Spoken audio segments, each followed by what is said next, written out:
and ceremonies. I would also like to thank the IT for Dominica Institute Board of Directors and the instructors who volunteered their time to develop and deliver their online classes.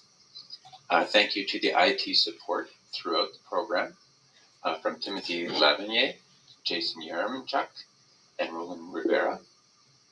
I would also like to thank the supporting partners, which include the Dominica Education Ministry, the Alberta Teachers Association, the Palliser School Division, and the Dominica Association of Teachers. And I would like to extend our gratitude to Dr. Maurice Hollingsworth for his long-term commitment and support to the technological development and growth of Dominican education. As I reflect back on my experiences of these last 2 weeks, I can convey with a strong conviction that at the heart of this program is the building of relationships. And the Dominican educators are people of the finest quality, and I consider them friends. The Dominican educators I work with have taught me more than I taught them, an experience I will never forget. The quality of teaching and character of the Dominican educators is among the highest in the world, and frankly rising. And the commitment of everyone involved is improving teaching and learning in Dominica. This reminds me of a quote from Margaret Mead. Never doubt that a small group of thoughtful, committed citizens can change the world. Indeed, it's the only thing that ever has. At this time, we would like to celebrate the Dominican educators and their learning. The course that I taught was called Instructional Design with Google Workspace for Education, using technology to enhance student learning. Dawn Oscar will present a small excerpt from her experiences in the course. Go ahead, Dawn. Good morning, everyone. Thank you, Mr. Schellenberg. And we spent 2 weeks learning how to use the various productivity apps that Google has made available to us in order to make our classroom more efficient, more effective, and to enhance students' learning, but to make it fun as well. The apps that we covered included Gmail, Google Drive, Google Draw, Slides, Jamboard, Web, using the internet. We also look at using forms for formative and summative assessments, creating sites, and using Google Calendar to reach our students. We learned how to embed links into our lessons, how to create hyperdoc lessons, lesson planning. We learned how to use Kahoot, Quizlet quizzes, and other fun things that we did. I'm just going to give you a little summary of what we did as a group. We learned how to make sites. So I'm going to share my screen with you all.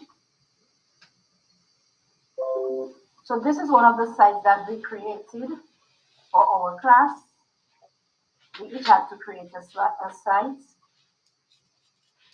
And it was a culmination of our work over the last 10 days. We learned how to use,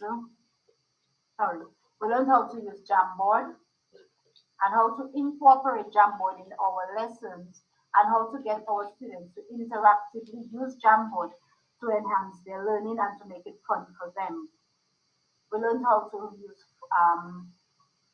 Google Forms as well for assessments. Sorry, I'm trying to, my computer just got stuck. Oh, so I'm going back to sharing, sorry.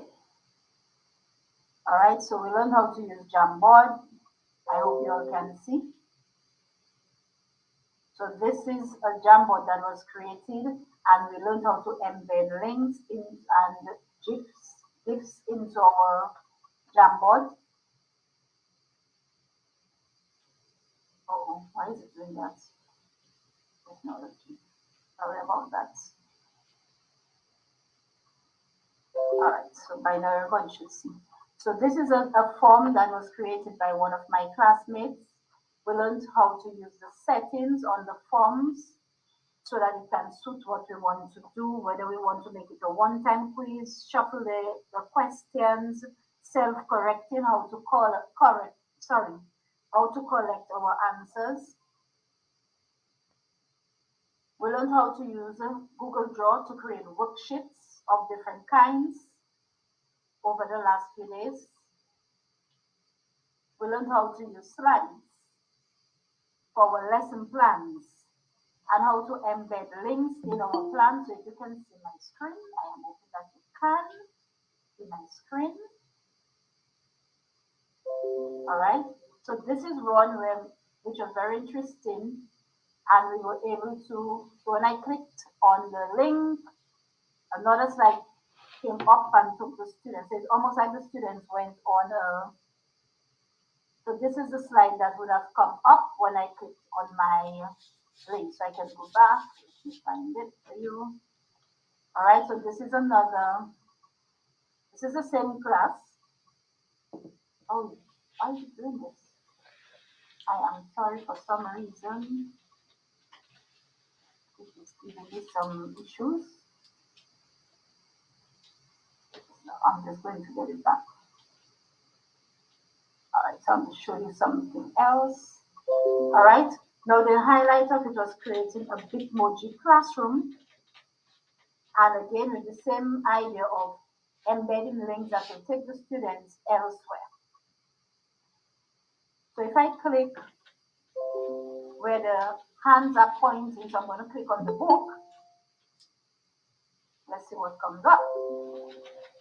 Let me zoom this for everyone and do that. So this came up. And what is it? Is a Google Doc on national symbols that the students can use as the material. What this is doing for us, or what Mr. Shenenden taught us, was how to create new resources out of what we already have. So we did not actually have to create it for another group of students. But since these are things that we already have in our drive, using the Bitmoji classes, we could link different resources, different material, different assessments to new classes, and so our students would have been able to more efficiently and more effectively navigate through the Google platform. The other thing that we learned was digital citizenship and digital literacy. We went into that. Who is responsible and what are the responsibilities of everybody who's using the online platform? How do we highlight to our students that we have something that we have to be responsible for? Because there can be adverse effects of using the internet. We have scams, we have identity theft, we have so many. So, how do we become more responsible users of the digital platform? That was something that is that.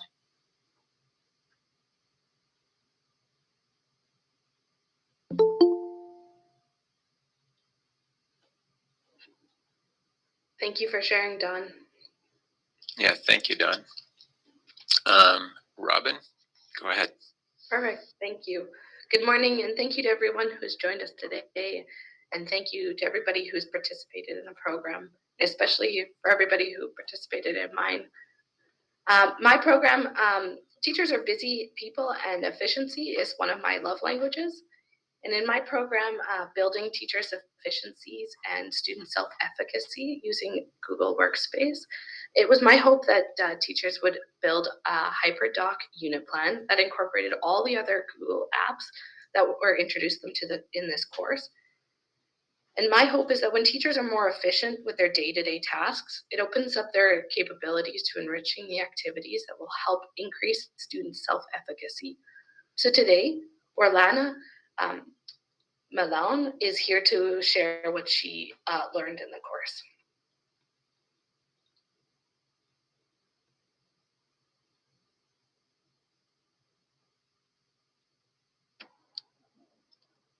Okay, good morning, everyone. Like Ms. Calvert said, I am Orlana Mulo, a teacher at the Dominica Grammar School, where I am actually the head of the math department in the upper school. So I'm just going to try to do a little presentation, as Ms. Calvert said, based on what we learned. So like she said, the class was about building teachers' efficacy and student building teachers' efficiency and student self-efficacy using Google Workspace. So what I first want to show is just a little, um, just a doc that I created.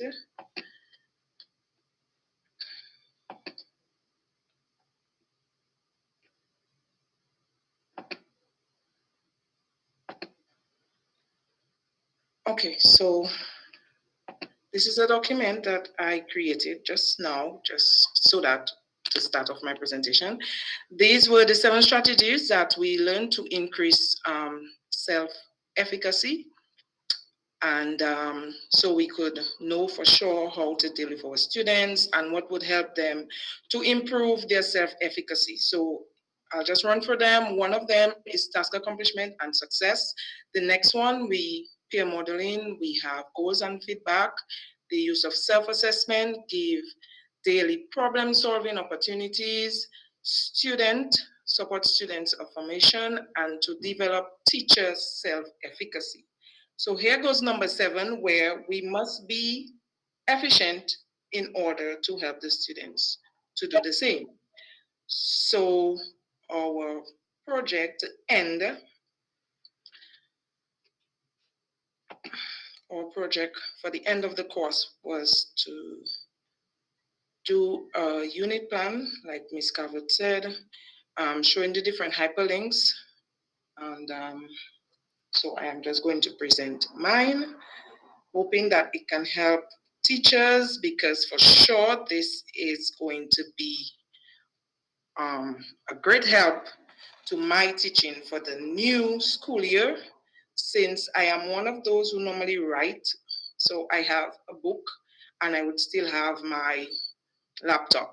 But now everything goes on this one document where I could write my lesson plans and incorporate my slides, incorporate everything else that I would need for my class. So I'm just going to share.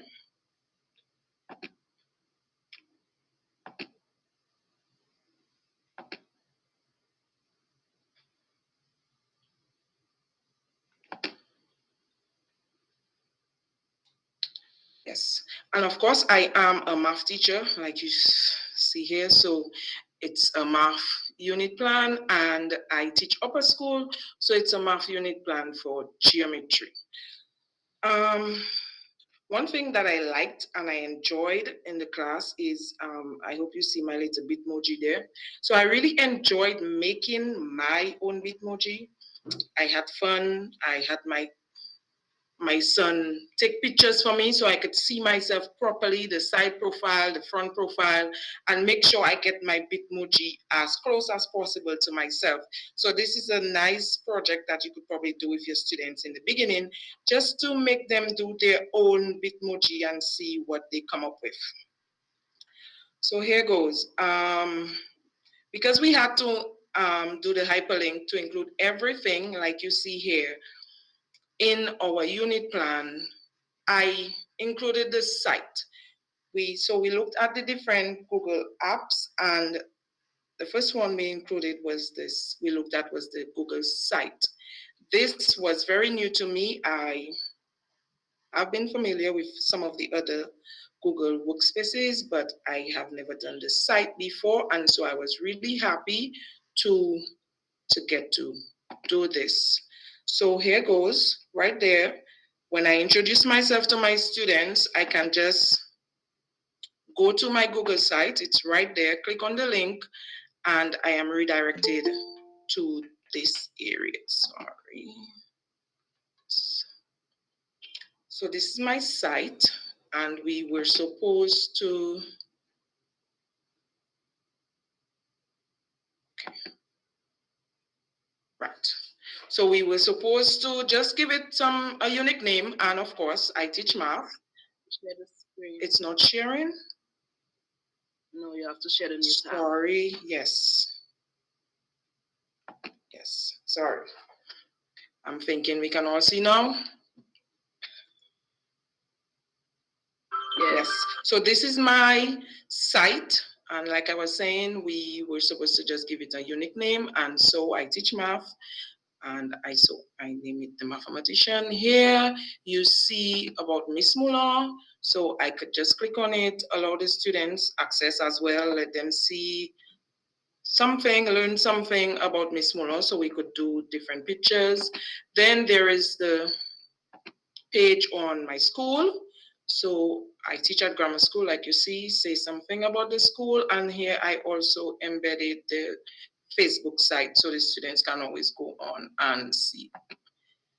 The Dominica part of it, we had to, since Miss Calvert wanted to know some more about Dominica, so we had to include that and where I live. But one of the things that I'll be able to do here, like you see, is we could put information for each of our classes. So if we share this with our students, they now go on the site and they're able to go to their classes and see exactly what is there. So some more information, not what we share with them on the Google Classroom, could be there just to help with their learning. So this is my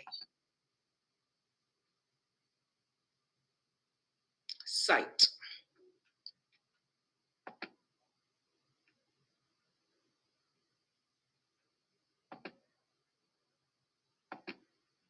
So let me just go back.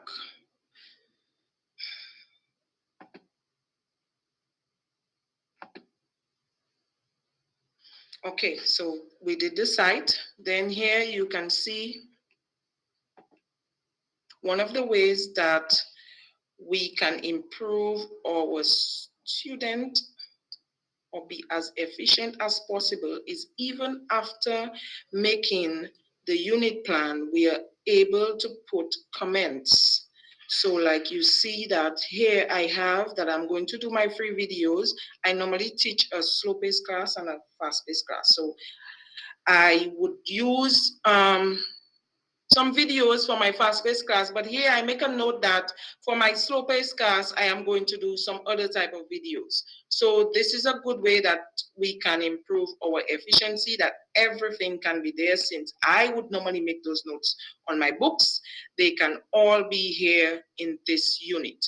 Then we looked at the Google slide, but um, like I told Ms. Calvert, this is a slide that I would have already done and on geometry, but I was happy to learn a few things that I could incorporate, like changing my background. So even if like all my slides, the first part of geometry, I have this color. When I go to another topic in geometry, so I am now on intersecting lines, they now have a different color. So simple things that we can include in our slide to help the students become better.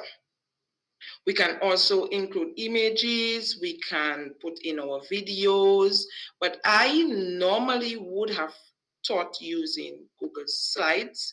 So now I am able to do my lesson plan and also do a hyperlink so that my slide is right there and I am able to use this. Another thing that we looked at is the Jamboard. I think most persons are probably familiar with this, but again, it's right there and I just include the hyperlink and I am able to just open it from this area, one document. So this is the efficiency part that I only have one document with all of this right here for me. So this is the Jamboard. I go on there. This would have been my introduction to geometry. And I allow the students to use the post-its or make comments based on anything that they know in geometry. So the Jamboard is something interesting that we can use especially for introduction. Then this is the other one that I knew nothing about, since I would normally use live worksheets that are already prepared for us. We learned that we could use Google Drawings to make worksheets. So this was something new, brand new to me, and very interesting. So you can make your own worksheets from your worksheet. You're able to print it, and it's your own instead of us trying to use some of those that are on there, and some of those are not even available to us, so we can actually do our own. Another thing we looked at, like you see, I have right there my Google Sheet. Now, this Google Sheet that I made, it had my sitting plan. So my sitting plan is right there. So especially for the primary school teachers, since in the high school, the upper school, the students move. So maybe for the primary school teachers, you would want to always ensure that your plan, the students are following your sitting plan. So maybe use it just to put in your class in the beginning so that they see, okay, you sit behind and stuff like that. I also have another sheet, so we could put different sheets where I have my marks. So for this class, I would put form 4, let's say 4A, and I have all the different grades for that class. I was also thinking that I could use it as a form of attendance. So I have their names, all the students' names, and I could just go in there and press absent or present. We have different ways that we can do that in the Google Sheets. Then, so I think this is it. We did the site, we had the Google Drawing, Google Slides, Google Sheets, Google Forms. So my form, I inserted at the end because it was supposed to be um, one of those for the students to review. And let me just share this just to show because it's very interesting. I use Google Forms a lot, but I never knew I could have done all of this. So even when we did there are different types of questions that we can look at. So we had the multiple choice. Then right here, I am hoping that you can see this last question is an opportunity for the students to go to another section, just in case if you're using it as a review, you do all different topics, and you want them to only, so a child may choose only to look at quadrilaterals because that's what they do not understand, or to look at intersecting lines. They can always go to whichever section that they want to on this form. So this was something that is very interesting, and we learned how to do that. After this, we learned different, like you see here, other tools that we could use in teaching. So quizzes, I normally use a lot. Something that I like as well is the classroom screen. So this is another thing that we can use. You have to change tabs again. Yes, I know. So this is something else that we can use, the Google screen. So I have it there, seeing that I'm going to do the quizzes. I put on my quiz, the children have it set, and on my screen, I would have, let's say, a timer. So in the classroom screen, you're able to put a timer, you're able to put the red light, green light, go sign. And so for the little ones, you may want to do the red light, then green light, yellow light, so they're prepared, and then green light, let them know it's time to go. You can also put settings where you show the students, okay, now it's time to discuss, now it's time to be silent. So different things that can pop up on the screen so the students know what they're able and unable to do at that time. Other things that we learned is, another one that I like is the answer garden. It's something almost like the Jamboard, but we can use it. You put your question on there and you allow the students to respond. You see their response as they're typing, but the more that they type a certain word, it appears bigger. So the students see that, okay, it's not just me thinking that, but many other people thinking the same thing. So their thoughts are not just, but everybody else is with them. So I think that was it. But one thing I liked is that I could hyperlink everything in this one document, and any website, any book that you use, you would be able to do the citation. So here, my plan would be to use the Tulsi Complete Course, and right there, I could cite that using an in-text citation. Like you see, it has in brackets Tulsi and the page, as well as at the end. So anything that I anything that I use from the internet, I could cite it. So below here, you could have your work citations, and you would be able to cite all documents or websites that you use. I think that is it. If anyone wants to. Thank you, share. Orlana. Thank you so much for sharing what we did in our class.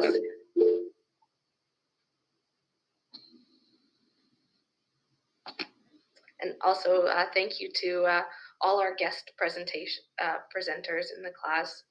You all did such a wonderful job teaching us great things as well.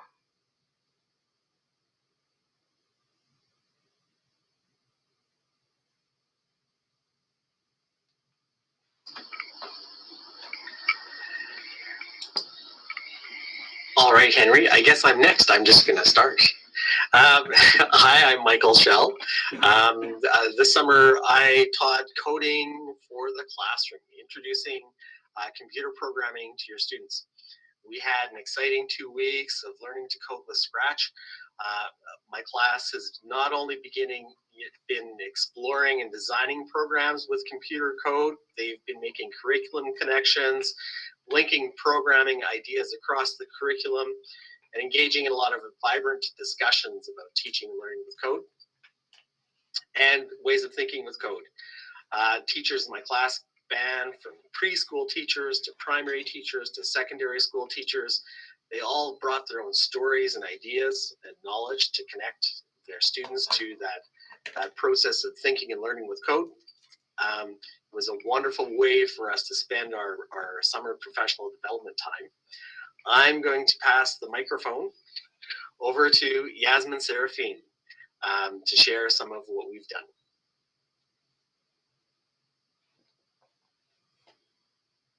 Okay, good morning, everybody. Just give me a second. Let me just share my screen.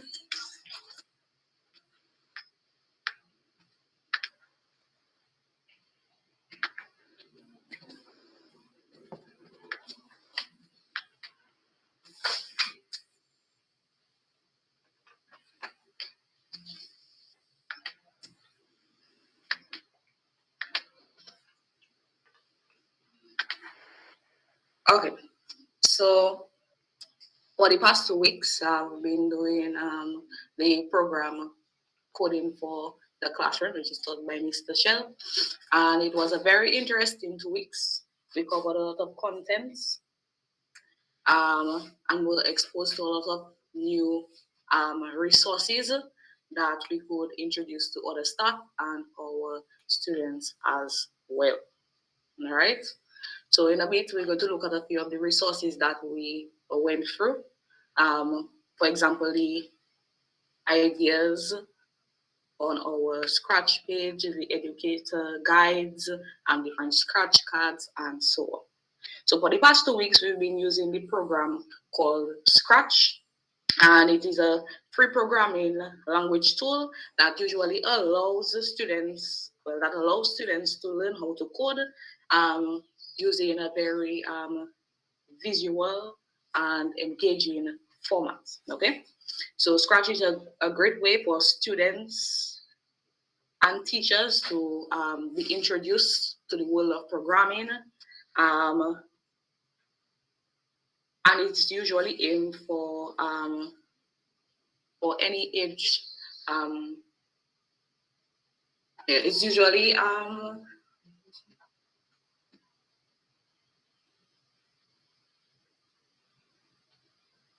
available for anybody to use. And then as we're going to see throughout, that sort of programming, it's usually done for block-based coding, as we're going to see shortly. And students can use it to create animations, different stories, games, and so on.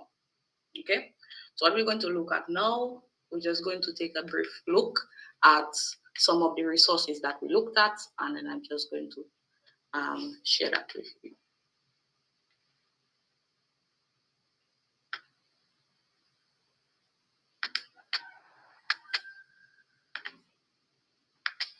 All right, so the first one we have is the educator guide, which I thought was very useful.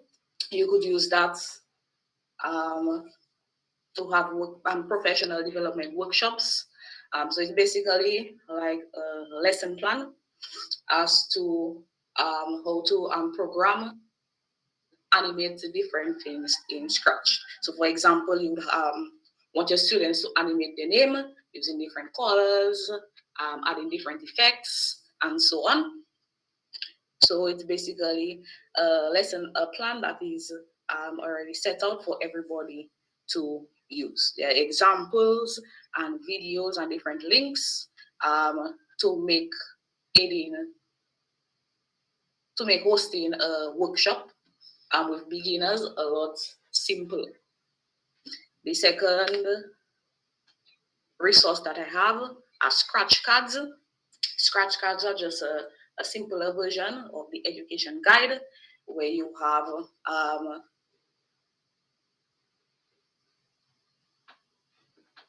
different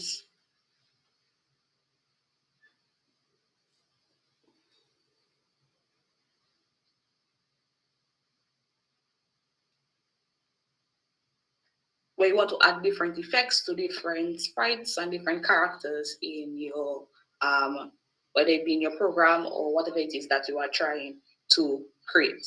So you'd have the card and you'd have some of the effects that you would want to try, and then it would show you how exactly you would go about adding these different effects to your characters. And the last one that I have is Scratch Ideas. So Scratch Ideas is a part of the Scratch website where you can look for inspiration and other resources to aid with teaching, to aid in teaching your classroom. You also have the Scratch YouTube channel, and then you also have the Creative Computing Curriculum, which is just a collection of ideas and different strategies that you can use to introduce Scratch into your classroom. So for the past 2 weeks, with the aid of these resources, I was able to create some of the following activities that you're going to see on the screen. So using the scratch card, I was able to, so using this scratch card, I was able to animate a dinosaur flying around. And you can go inside that program and then we could see the different lines of code that I did to help the dinosaur fly about the screen. So this is what I meant by block coding, where you have your different lines of code or different actions that you would want your character to do, or certain characteristics that you want it to have. And then you would stack them one on top each other in a sequential order, and then when you press your green flag or whatever it is that you want to press, you could get your you could animate your character. The second one that we did, we had to create a story. So let me just stop this. Yes, we had to create a story, which could be used. You could use that sort of activity in your English classes, or if you have some sort of dialoguing happening, you could use it in your foreign language lessons and so on. So that is my example of my short story.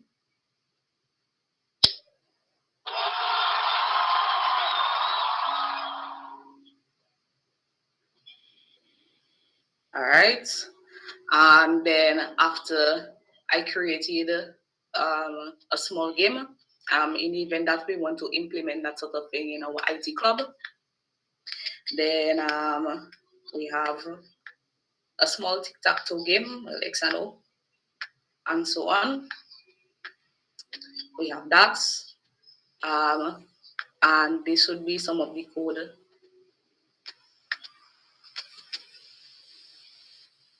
Yeah. This would be some of the code on the inside. It was a bit challenging, but I was able to work for it. And then after, I also replicated the endless runner game that you usually find on Chrome when you don't have internet access, where the dinosaur runs and jumps over the different characters. So all these characters are usually called sprites, and sprites are just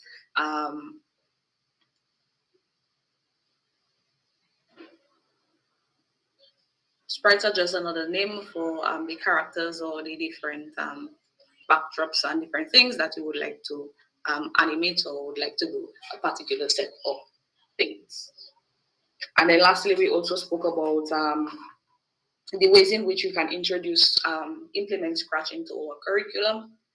And we had to look at the various curriculums, whether it be primary school, which you found on the ministry website, or the different syllabuses from CXC, which you also found on the website.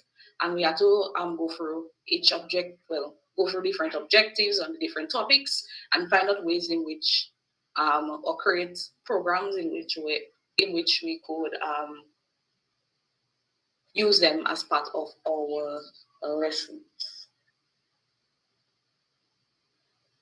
So, for example, as part of our curriculum, since I teach electrical and electronic technology, the students have to have some knowledge in fire safety. So, for example, you could program a simple game where you have a list of different items falling from the screen, and the students are to select all the different types of firefighting equipment that they can find, and so that's it for the end. That's the end of my presentation. Okay, thank you, Yasmin. It was wonderful to see all the different ways people use coding to show all the different things they could do in their classrooms. Wonderful, yes, fantastic. This is, of course, great that we're all having an opportunity to share all the great and wonderful creations. And I know there's so many more and so much more rich learning that's happened throughout this last 2 weeks. So I appreciate all the efforts. I appreciate everything that you guys have been able to accomplish during your own summer vacation. So my name is Kevin Macbeth. The course that I worked through was Intro to Google, as well as digital media literacy. So again, using many of the tools available to us in the Google Suite as an introduction to slides and docs, forms and sheets and other items along the way. But we also played a bigger role in digital media literacy, which is making sure that we can find valid, reliable, credible information to base our decisions on and kind of broaden our critical thinking skills. So Cindy Xavier Henry is going to take you through the presentation and just share a little bit now about what she learned in our class. So go ahead, Cindy.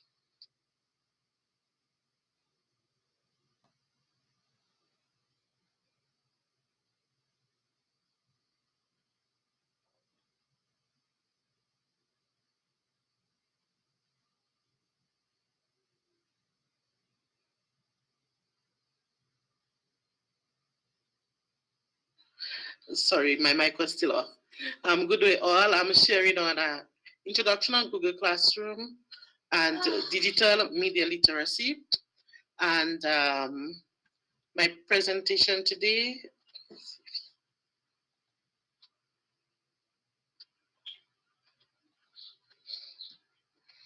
Okay. Early this morning, I received a WhatsApp message from a colleague that those of us who drank stream water or source water after Hurricane Maria need to have a special blood test done by September 18th, 2022. Some people are having stomach issue from water drank 5 years ago, so we need to do that test. Okay. In our course, we learned that when we receive information, before we go ahead and share information, it is vital that we ask ourselves some questions and we know where the information comes from. So we looked at information pollution, which is the spreading of false information. So when we're looking at this, we need to find out if Is this information credible? Can we rely on the source? Was there misinformation? Misinformation, which is false information spread unintentionally, or was there disinformation, intentionally spreading false information? The importance of information verification first. You think before we click. Unlike information found on newspapers, well, I should say newspaper back then, the television or radio broadcast information available on the internet is not regulated for quality or accuracy. There is a lot of information on the internet. Information comes from different sources. Therefore, we need to validate this information. We need to ensure that we double check to ensure that what we are spreading is correct information.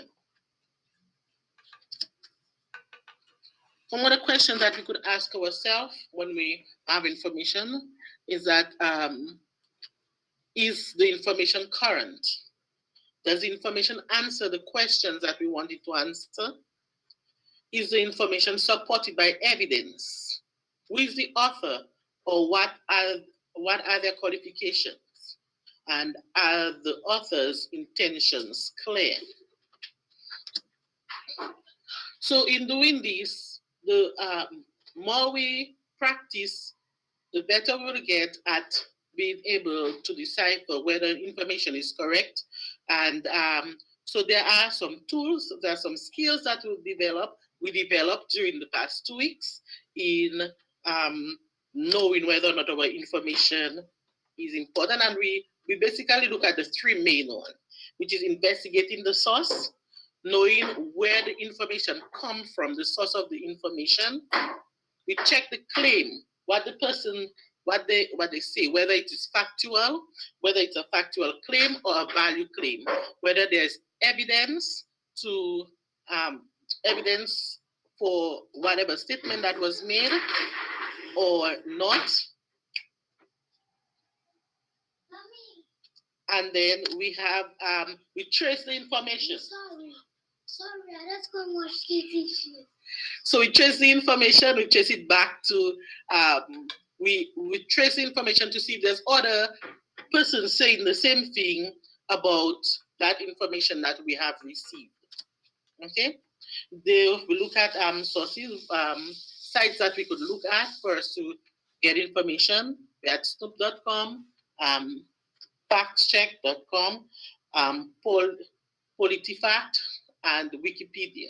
When we see Wikipedia, we're not looking at Wikipedia as a source for a support information if we're writing a paper or doing other research, but we're looking at it where we can find information on different organizations to know if what they're saying, if these organizations are considered to be authentic in what they're in their claims or in the information that they're sharing.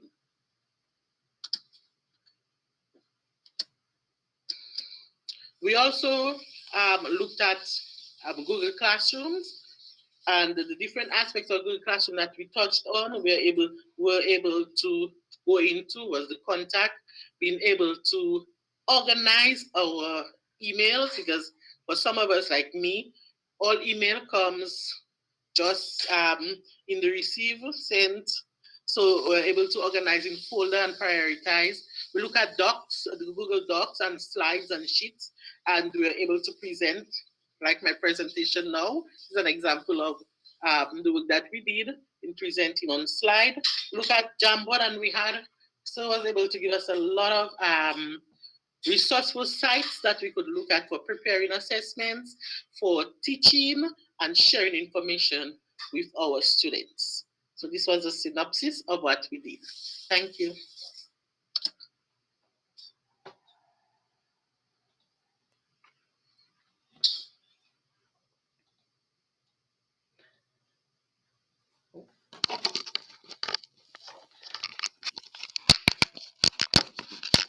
Sorry about that. My name is Kara Aiken, and I was the lead of the intermediate Google assessment, formative and summative Thanks, Henry. I've got some videos that my students put together. So I'm just going to share that.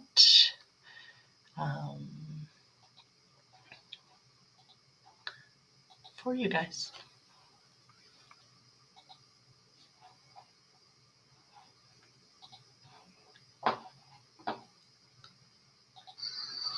Hello, my name is Kara Aiken, and I was the leader of the assessment group this year, and that is my group.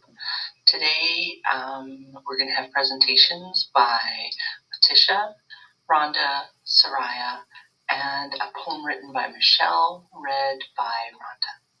Thank you. Having completed this year's IT for Dominica's summer workshop in assessment, I want to now return to work and sign up all my colleagues for IT for Dominica. Well, not just yet, after the holidays. This is in a big part due to my newfound confidence and my huge pool of knowledge. My expectations going in were, okay, you're going to learn about assessment, give better tests, give better feedback, etc. But it was so much more. It was technology, it was self-reflection, it was co-constructed criterion, it was Google Classroom, Wakelet, Flipgrid, Nearpod. Not only learning from my instructor, but learning from my peers and our guests, Ms. Beverly Leblanc and Ms. Carla Minister. So going forward, I take with me not only my assessment superpowers, but the importance of collaboration and looking at assessment from a student standpoint. And that is one of the things that Ms. Cara was very big on. Whenever she presented something, she would give us the teacher view as well as the student view. And that is something I would like to practice going forward because it makes you feel closer to your students. You know what they are facing and you know what they are dealing with. So I want to say a very big thank you to Ms. Cara and thank you, IT for Dominic. One takeaway from this entire course has to be assessments, the different types of assessments, formative, summative, and also the numerous applications that we can use. We can use Kahoot, we can use Google Forms, we can use Flipgrid, and we can use Peer Deck. What I like about this is that because these applications are all different, then the mode of assessment is different. It's not the same old thing that the students are doing all the time. So that allows me as a teacher to be creative. And that way the students are not bored by doing the same assessments over and over again. I also like the self-reflection. It's an evaluation of the student, of me, how I teach, how they've received the lesson. So that in turn helps me to plan for future lessons. So from this course, I have learned a lot from my dear Miss Cara, and I've also learned from other teachers. So moving forward, assessments will be more creative and more fun.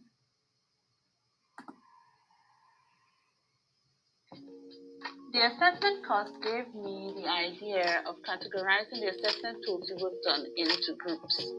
When I want my students to collaborate using videos, I will use Flipgrid with text and graphics, Jamboard and Google Drawings, and with a combination of both, Canva. Students will showcase their project or presentations on Wakelet or Google Slides, as well as their portfolios. Google Docs, Google Forms, and Mentimeter will be used to assess students in a variety of formats, such as short answer, essay format, multiple choice, true or false, fill in the blank. Bluecat and Kahoot will be used to assess understanding of concepts via games. Gamification is an essential tool for the blended classroom.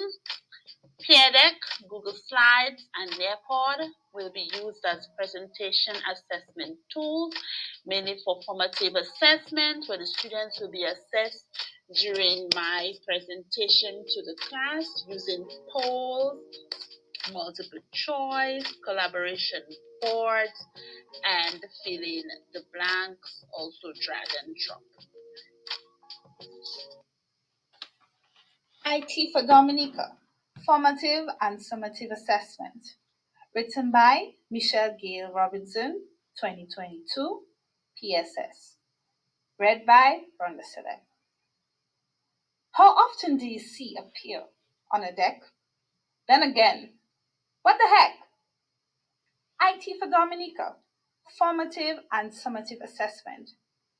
2 weeks on the calendar, very well spent. With Cara Atkin as our facilitator, we took the highway, no detour. Through slides we knew, some liked YouTube, others had twins. But even then, I knew we would all win. New to me were Bluecat and Wakelet. With these, I was surely caught in the net. We were learning and using the types of assessment, much to our dear Cara's contentment. Though she was early and sometimes cold, some family stories just had to be told. Google Slides, sites, and drawings were epic, but one cannot falter when working with rubric. While Digsit says keep it a secret, with Canva so classic, we could not be discreet. We sailed off, but took color at dock. Also, Miss Beverly's jam, both ad hoc. Ship sailing with Flipgrid and Kahoot. Toot toot. We took one final look. Oh shoot. We almost forgot the sailor. Choice board. Finally. Phew. All aboard. What? Who? Co-constructive criteria. Is that a new strain of bacteria? So much to learn, so much excitement. If only our students shared our sentiments.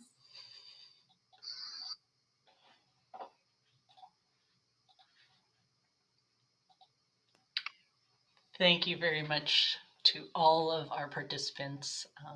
That was wonderful. Oh, yes, thank you so much for all those presentations. They were excellent. Now we're going to have an opportunity to hear from the Ministry of Education, Permanent Secretary Chandler Hyacinth. Go ahead.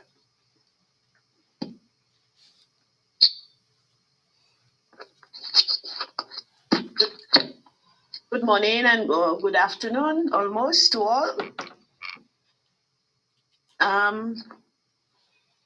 Well, it was exciting and refreshing listening to the presentation this morning. I want to place on record our deepest appreciation and thanks to IT Dominica for another successful summer program.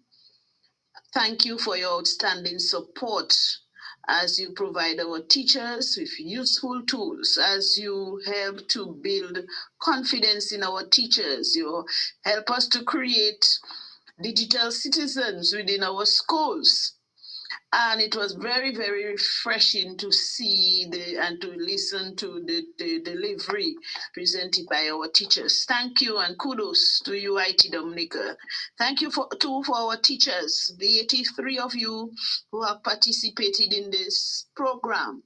We want to encourage you and we want to support you and we want to say thanks for using 2 weeks to get acquainted with new tools. We want to encourage you to start sharing your tools with your other colleagues. And especially those of you who are in positions of leadership, you can use the opportunities to share some of your knowledge with your colleagues so that they too can be excited and be part of this digital digital revolution that is happening all around us. From the presentations made, I know that certainly as you become equipped with the digital tools, you will contribute to creating excitement in our classrooms. And remember, even if we go face to face, you have the digital tools that you can use. We expect you to encourage the students to work with their devices so that you can continue the practices that you have learned.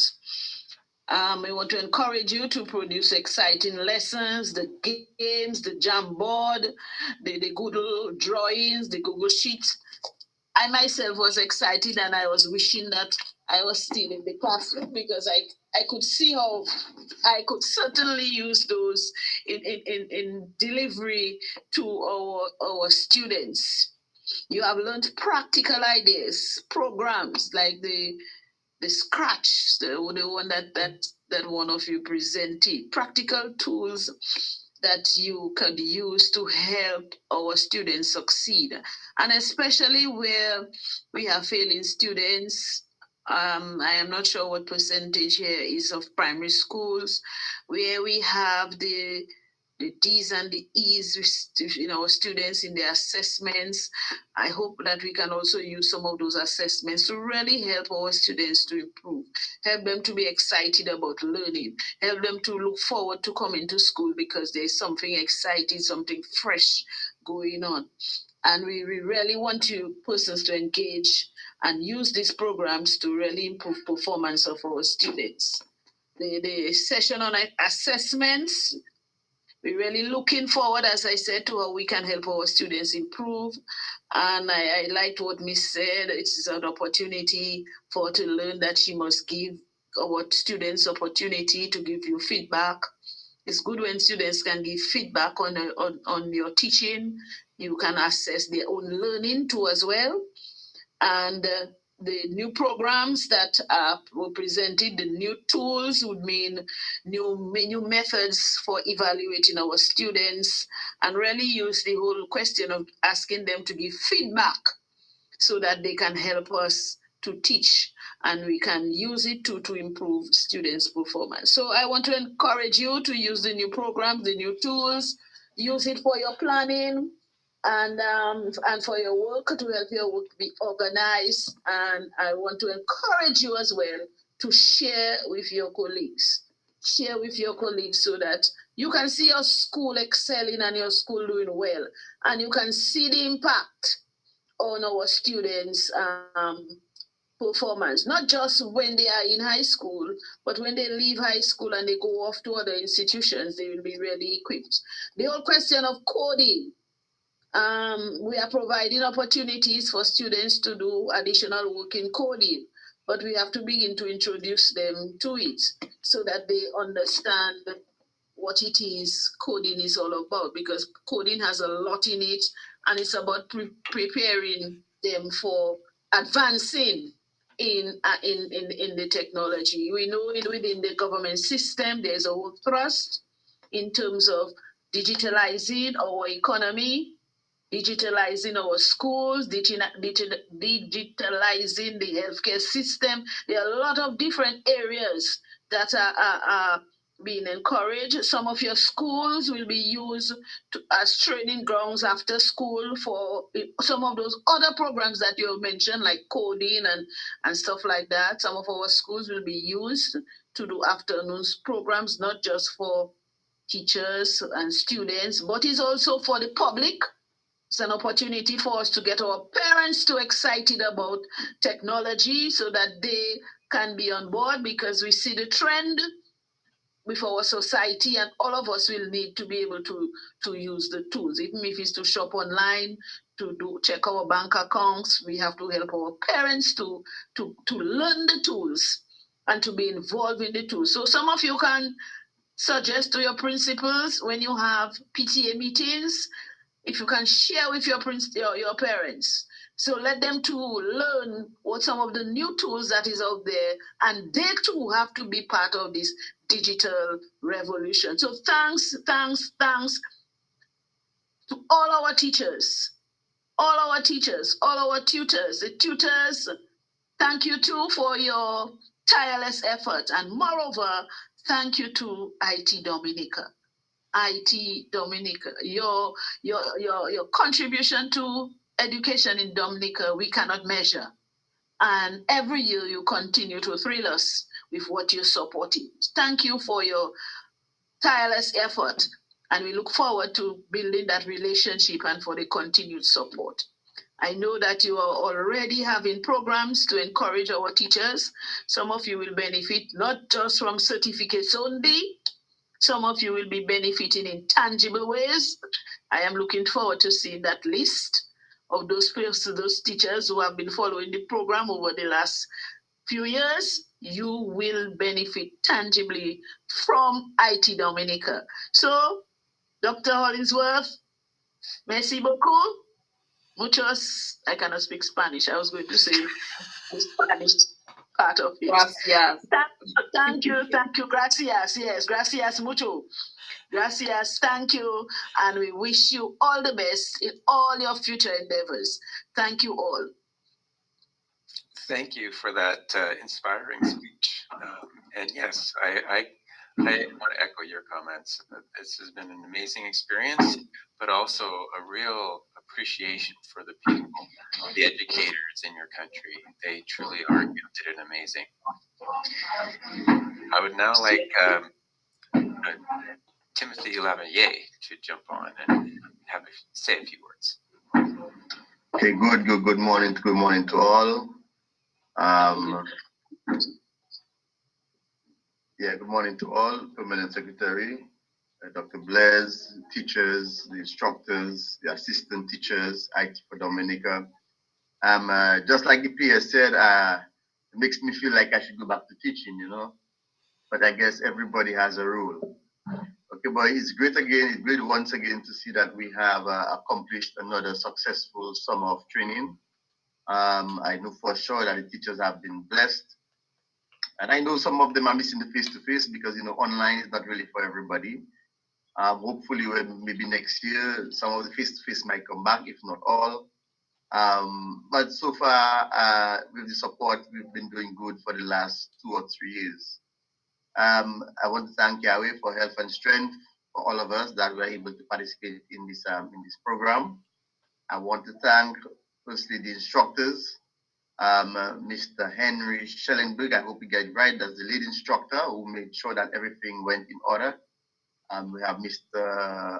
Robin or Miss Robin Calvert, Mr. Michael Shell, Mr. Kevin McBiff, and Mr. Kara Atkin, Miss Kara Atkin. We want to thank you all for your leadership and for the knowledge that you have impacted our teachers. Okay, we had a few assistant teachers locally, Ms. Beverly LeBlanc, Calabed Minister June Moses, Deborah Joseph. We want to thank you for your support of the teachers as well, because in this type of transition, support is the key. Without the support, teachers tend to lose courage. So we thank you for the support. On the technical side, we want to thank Mr. Jason Yarenchuk, I hope I get that name right, and Mr. Roland Rivera for their technical support of the teachers, when they have technical difficulties. We want to thank the 83 teachers who participated in the program. And this year we saw that we had quite a bit of early childhood teachers, which we are impressed and really we are grateful for, because things really start at the early years. When you start at the early years, then it grows with them and then they become successful in it. So we are hoping to see some traction in the early childhood division beginning in September. Okay. It also means that we will now begin to look at ICT as a culture rather than just a tool to be used in the classroom, you understand? So if you look in most developed countries, these ICT programs or any program whatsoever, they start from the very early years. And then by the time these kids get to high school, they are very proficient in what they're able to do, and they become inventors. So for us, it's a bright spot. of all the programs that we done this year, I just would like to mention there are two of them that really catch my attention in terms of national priority. One of them was the teacher efficiency. You know, I've always believed that now with the advent of everything being online, stuff like lesson planning and unit planning really it should be an online thing. You understand? It becomes online. It becomes easier to edit. It becomes easier to share. It becomes easier to monitor for those that have supervision roles and so on. So I want to encourage those who have done that course to, as much as possible, share it with your colleagues and with your school leadership to have something like that implemented, because I think the days of doing lesson plans and printing them out or writing them on paper, I think really these days really we should start putting them behind us. I think that teacher efficiency course can really go a long way. The other one is the scratch robotics. In this 21st century that we live, everything, every single thing is computer driven. And basically, we are not prepared for 21st century if we cannot operate in that world. If you look at a small country like Dominica, you know, jobs are scarce. We have about 1,000 students leaving high school and almost another 1,000 or so leaving college every year. And the country definitely doesn't produce about 2,000 jobs during that time, you understand? Which means that we need to equip our children with skills that will allow them to be able to find jobs, whether it be online or whether to create their own jobs. And programming is an area for that. Okay, programming also goes together with robotics, which involves the use of all the machinery and equipment and the tools that you use. You understand? So we want to encourage those who have done that course as well to try to introduce it to your schools, and it can be used across the curriculum. So the more you could do that, is the better for the country, is the better for the students. It also helps them to think logically, you know. A lot of students have difficulty with logical reasoning. That is why you see they do so poorly on maths. Programming forces you to think logically. Okay, so that is one of the great benefits of it. The ministry does have a robotics program. We just started. I think we're in the second year now. We have a full online classroom, and we have begun going to a few schools. We wanted to start with 5 schools in the pilot. However, we only find full participation from 2 schools. That would be the St. Mary's Primary and the St. Martin's Primary. Okay, but we have bought equipment to do as many as between 5 and 10 schools. So what we're going to be looking for to adopt a few more schools in September, but we want to go with the willing. We want to go with the willing. We want schools to start to show us, you know, that they're willing to come on board. You know, they're going to start their own program, and then we're just going to join with the equipment and for our instructors to help you to push you forward. So those of you listening, just take that in mind. Okay, we have the kits, we have the robotic kits. The schools we have started so far are very excited about it. And so we want to continue to spread the program. We want to make it a national program. Okay? Continue on. We wish to thank the donors who made it possible. We have the Alberta Teachers Association and the IT for Dominica Foundation. I'm not sure if I missed any, but we want to thank all those who donated towards that venture. Special thanks to all members of the IT for Dominica Foundation. You know, the IT for Dominica Foundation members put in quite a bit of hours and a lot of hard work to get these programs executed. Let me tell you, I mean, most people will not know the number of meetings that are called and the number of discussions that I have to get these programs done. So we need to give them a special thank you. You could give them a round of applause, even if it's in silence. Okay. For those of you who are not familiar with the foundation, I will just call out the members. The members would be Dr. Hollingsworth as president. Special thanks to Dr. Hollingsworth.